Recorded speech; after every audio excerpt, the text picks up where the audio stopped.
Hello students, welcome to RNM academy channel. Students, આજના વિડીયોમાં જે ટોપિક છે તે છે સદિશોનું પેટી ગુણન, જેને ઇંગ્લિશમાં કહેવાય બોક્સ પ્રોડક્ટ ઓફ વેક્ટર્સ. વેક્ટર્સમાં છેલ્લા બે વિડીયો જે છે એમાં આપણે ક્રોસ પ્રોડક્ટ જોયું છે. આજે જે છે તે બોક્સ પ્રોડક્ટ કઈ રીતે કરી શકાય એ સમજવાનું છે. પહેલાં થિયરી સમજી લઈએ. માનો કે R3માં આપણી પાસે 3 સદિશ છે. R3 વિશે હવે તમે જાણો છો. R3માં 3 સદિશ આપણી પાસે છે, 3 વેક્ટર.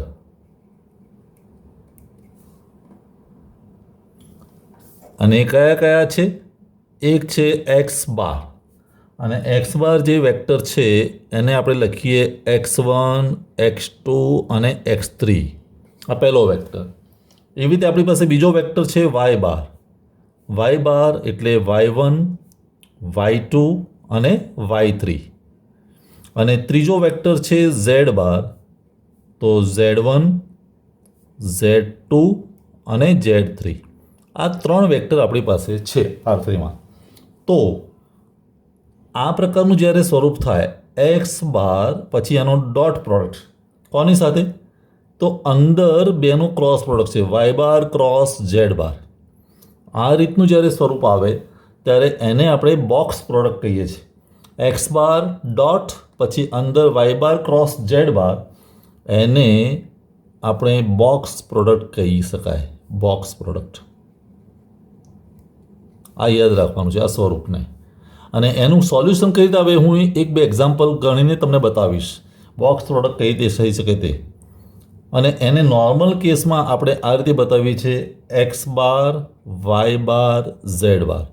આ ટાઈપનું બોક્સ બતાવીને આવું સ્વરૂપ કરીએ તો એ બોક્સ પ્રોડક્ટ કહેવાય. હવે બોક્સ પ્રોડક્ટનું સોલ્યુશન શું હશે? જ્યારે આ પ્રકારનું સ્વરૂપ આવે ત્યારે તમારે નિશ્ચાયકના સ્વરૂપમાં ત્રણેય વેક્ટરના જે સહગુણક છે આઈ જે કે હોય તો એના સહગુણકને આપણે લખવાના થશે, અને પછી એનું સોલ્યુશન આવશે. કઈ રીતે થઈ શકે એ સીધો હું એક એક્ઝામ્પલ લઉં છું, એક્ઝામ્પલથી સમજીએ. સ્ટુડન્ટ્સ, એક પ્રશ્નથી આપણે સમજીએ બોક્સ પ્રોડક્ટ કઈ રીતે થઈ શકે તે. અહીંયા પ્રશ્ન આપેલો છે, આનું બોક્સ પ્રોડક્ટ કરો i+j+3k, અને અહીંયા ગુણાકારના સંદર્ભમાં અહીંયા ડોટ પ્રોડક્ટ છે. હવે અંદર બે વેક્ટર છે, બંને વચ્ચે ક્રોસ પ્રોડક્ટ છે. તો આ 3 વેક્ટર થયા એક્સ બાર ઝેડ બાર અને એક્સ બાર વાય બાર અને ઝેડ બાર. તો આનું સોલ્યુશન કઈ રીતે મળે તે જોઈએ. તો આનું જ્યારે બોક્સ પ્રોડક્ટ કરવું હોય તો તમારે શું કરવાનું? = નિશ્ચાયક લખી દેવાનો. અને પહેલો જે વેક્ટર છે એને આઈ જે કેમાં જે સહગુણક છે, આઈનો સહગુણક 1, જેનો પણ 1 અને કેનો 3, એટલે 1 1 3. બીજા માટે શું થશે? -1 2 -2, -1 2 -2. અને ત્રીજામાં 2 3 4, 2 3 અને 4. આ રીતે આપણે લખીશું. હવે આનું સોલ્યુશન આપણે લઈએ તો 1 પહેલાં, અને એની સાથે 2 × 4 એટલે 8, 3 × -2 એટલે -6, પણ માઇનસ માઇનસ એટલે +6, પછી -1 વચ્ચે. હવે આ બેનો ગુણાકાર -1 × 4 એટલે -4, 2 × -2 એટલે -4, પણ +4 થશે, +4. પછી લાસ્ટમાં 3, -1 × 3 એટલે -3, 2 × 2 એટલે -4. અને આનું સોલ્યુશન આપણે લઈએ તો 8 + 6 એટલે 14 × 1 એટલે 14, -4 + 4 એટલે 0, અને 0 સાથે કોઈ પણ ગુણાકાર હોય તો 0 થઈ શકે, એટલે -0. -3 - 4 એટલે -7, -7 × 3 એટલે -21. તો આનું સોલ્યુશન શું આવ્યું? 14 - 21 એટલે -7. તો આ પહેલા પ્રશ્નનો જવાબ થશે. જ્યારે પણ બોક્સ પ્રોડક્ટ કરીએ ત્યારે એનો આન્સર આપણને આવો મળે. એટલે સ્કેલર ક્વોન્ટિટી થઈ ગઈ, અદિશ થઈ ગયું. આ 3નું બોક્સ પ્રોડક્ટ એટલે -7 એનો જવાબ થશે.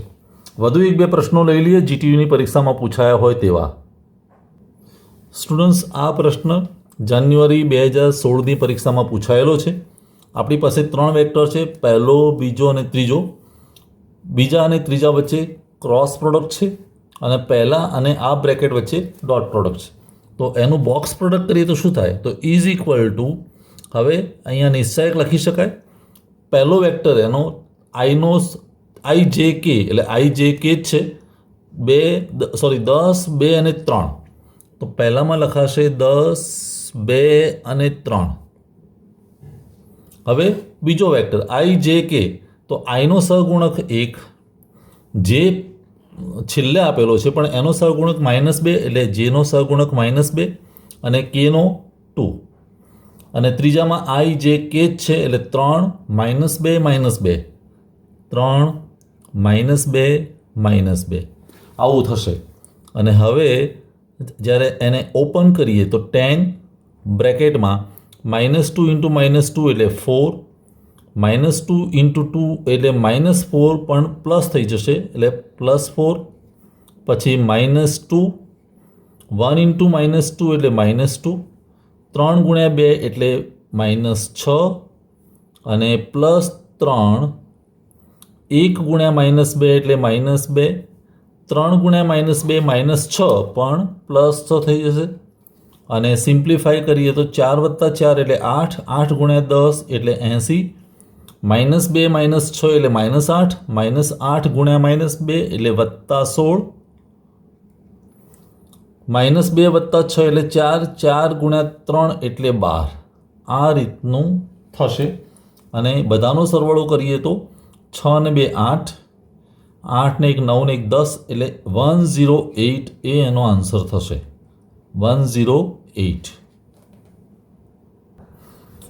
સ્ટુડન્ટ્સ, એક વધુ પ્રશ્ન લઈ લઈએ. જાન્યુઆરી 2018નો ક્વેશ્ચન છે. બે વેક્ટર અંદર, બંને વચ્ચે ક્રોસ પ્રોડક્ટ અને અહીંયા ડોટ પ્રોડક્ટ. તો ઇઝ ઇક્વલ ટુ શું થઈ શકે તે જોઈએ. નિશ્ચાયક લખી દઈએ. હવે પહેલું જે વેક્ટર છે આઈ જે કે, તો આઈનો સહગુણક તો -2, ધ્યાનથી જોવાની જરૂર છે. જે આપેલો નથી તો જેનો સહગુણક 0 અને કેનો સહગુણક 7. હવે બીજામાં આઈ જે કે આઈ નથી તો આઈનો સહગુણક 0, જે માટે 4 અને કે માટે 3. અહીં આઈ માટે 5, જે માટે 2 અને કે એટલે 0. હવે આનું નિરાકરણ કરીએ તો -2 બ્રેકેટમાં 4 × 0 એટલે 0, 2 × 3 એટલે -6, -0,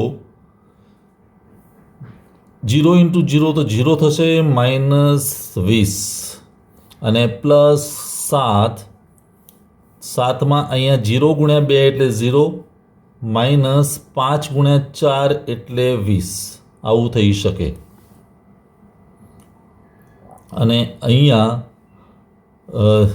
વચ્ચેનામાં 1 મિનિટ, -0, 0 × 0, 5 × 3 એટલે અહીંયા 15 થશે. સોરી, આ એક મલ્ટિપ્લિકેશન 5 × 3 15 0 માટે, પણ અલ્ટિમેટલી 0 જ થશે કારણ કે બહાર ગુણાકારમાં 0 છે. હવે રહ્યું શું? 0 - 6 એટલે -6, -6 × -2 એટલે +12.